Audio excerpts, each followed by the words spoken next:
Assalamualaikum warahmatullahi wabarakatuh. Perkenalkan, saya Rahmat Abdullah, NIM 19140147, Kombe Ilmu Komputer, Angkatan Baru 19 Universitas Sumatera Utara. Jadi di video kali ini saya akan menjelaskan tentang cara kerja atau arsitektur agent dengan menggunakan gambar yang tersedia di ebook. Nah, nanti ebooknya itu yang ini, berjudul Artificial Intelligence and Modern Approach, dimana di sini nanti setelah dijelaskan akan diberikan sebuah contoh dari agent tersebut, itu yang mencakup topiknya itu pertama simple reflex agent, model based reflex agents, goal based agents, utility based agent, dan learning agents. Langsung saja, itu yang pertama yaitu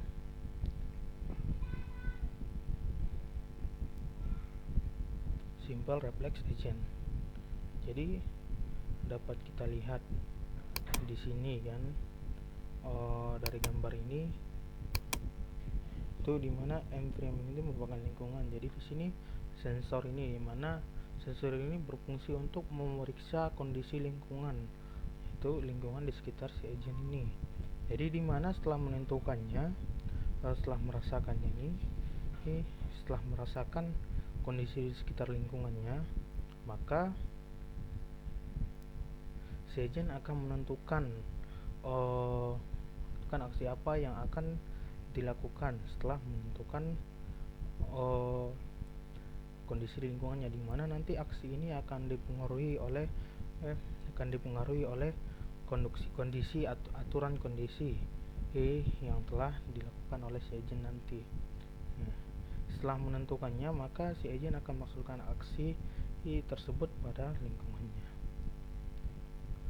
Untuk contohnya yaitu seperti game-game zaman dahulu, yaitu game AI dulu, dimana AI-nya itu akan bergerak sesuai dengan sistemnya. Misal game Mario atau game Popeye dulu, dimana nanti di situ musuhnya itu akan bergerak sesuai dengan yang sudah diprogram. Apabila sudah kena tembok atau udah jalurnya habis, maka AI-nya itu akan bergerak ke arah sebaliknya. Yang kedua yaitu model based reflex agent. Nah, untuk gambarnya dapat dilihat nih di sini. Itu di sini tetap sama seperti sebelumnya, itu di mana nanti si agent akan merasakan atau bisa kondisi lingkungannya, dan setelah merasakannya dia akan menyimpulkan tentang kondisi lingkungan tersebut. Jadi di sini bedanya, di sini nanti ada stage, how the world evolves, dan what my action do. Mana di sini nanti setelah si agent merasakan kondisi sekitarnya itu, dia akan membahas state yang akan dilakukan untuk kondisi di sekitarnya tersebut, di mana nanti state-nya ini akan disimpan dan dimana nanti internal state-nya ini atau kondisinya yang sekarang ini akan diubah sesuai dengan perubahan apa yang akan dilakukan, perubahan yang ada di lingkungannya.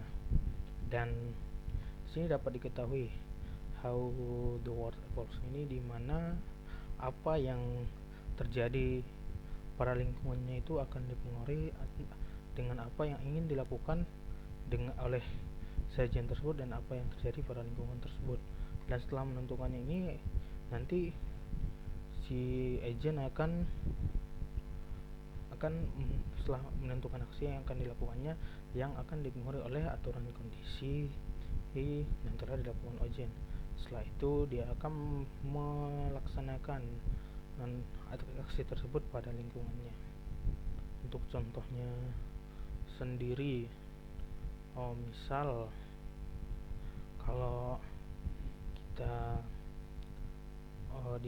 di Instagram misalkan, jadi di situ ada tombol search, di mana nanti di situ akan dimunculkan video-video yang paling sering dilihat. Misal juga ada di YouTube, tapi bukan di bagian beranda, yang eksplorasi, di mana nanti itu akan muncul bagian-bagian yang paling populer atau yang paling sering ditonton dalam beberapa minggu ini. Nah, itu yang ketiga yaitu goal based agents. Itu cara kerjanya itu yang pertama seperti yang sebelumnya itu, merasakan kondisi di sekitarnya dulu.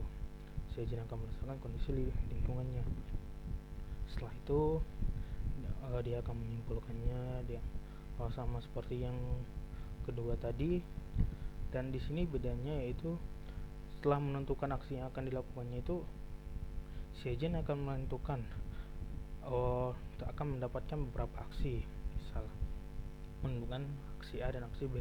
Jadi dia akan menentukan berarti apa yang akan terjadi apabila melakukan aksi A dan apa yang akan terjadi apabila melakukan aksi B.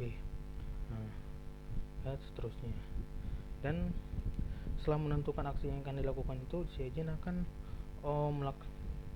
melakukan aksi tersebut ya, tapi aksi tersebut akan dipengaruhi oleh tujuan apa yang diberikan oleh si agent apabila melakukan aksi tersebut. Dan setelah itu setelah menentukannya, si agent akan melaksanakan aksi tersebut. Misal pada game-game sekarang, bisa Mobile Legends atau Go yang lainnya, dimana nanti disitu kita akan memilih role tersendiri, dimana kalau misal kita memilih support, kita akan berfungsi sebagai support atau membantu kawan. Apabila kita memilih tank, kita akan berfungsi untuk melindungi teman.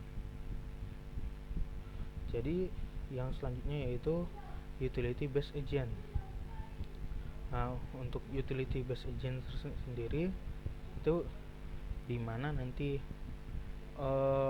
sama seperti sebelumnya, disensor, terus disimpulkan, membuat stats, dan di sini masih ada yang sebelumnya juga, yaitu menentukan apa yang akan dilakukan, apa yang akan terjadi apabila melakukan aksi A dan apa yang akan terjadi apabila melakukan aksi B.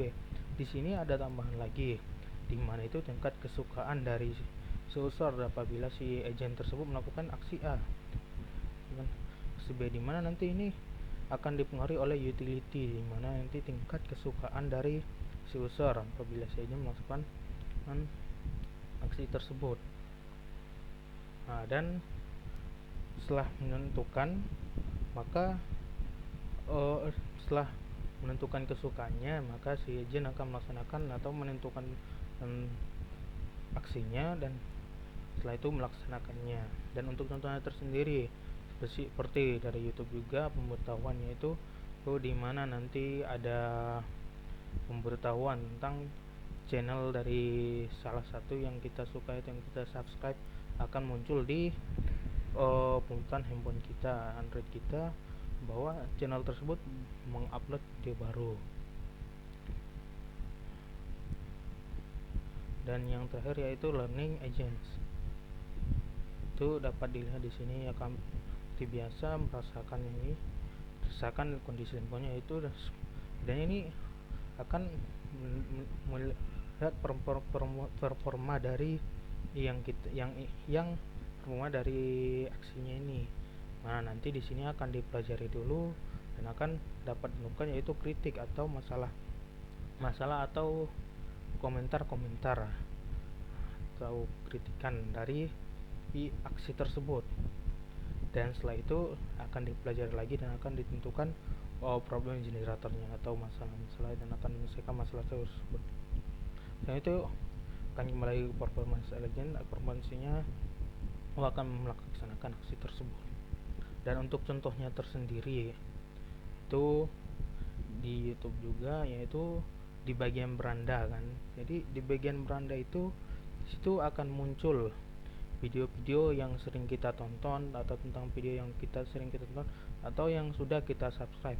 Dan apabila kita tidak menyukai tentang video-video tersebut, maka video yang tersebut tidak akan muncul. Misal kalau kita suka menonton video tentang musik di YouTube, maka kalau misal kita buka beranda lagi, maka akan muncul video-video tentang musik-musik. Apabila kita nggak sering menonton video Smackdown misal kan, maka video tersebut nggak akan muncul di beranda. Baiklah, sekian yang dapat saya sampaikan atau yang dapat saya simpulkan di video ini. Apabila ada kata-kata saya yang salah atau penjelasan saya yang kurang lengkap, saya mohon maaf. Assalamualaikum warahmatullahi wabarakatuh.